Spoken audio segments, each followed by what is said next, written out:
ಸವಿ ಸವಿ ನೆನಪು ಸವಿ ಸವಿ ನೆನಪು ಸಾವಿರ ನೆನಪು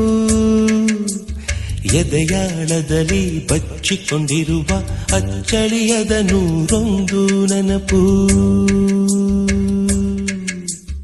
ಏನೋ ಒಂದು ತೊರೆದ ಹಾಗೆ ಯಾವುದೋ ಒಂದು ಪಡೆದ ಹಾಗೆ ಅಮ್ಮನ ಮಡಿಲ ಅಪ್ಪಿದ ಹಾಗೆ ಕಣ್ಣಂಚಲ್ಲಿ ಕಣ್ಣೀರ ನೆನಪು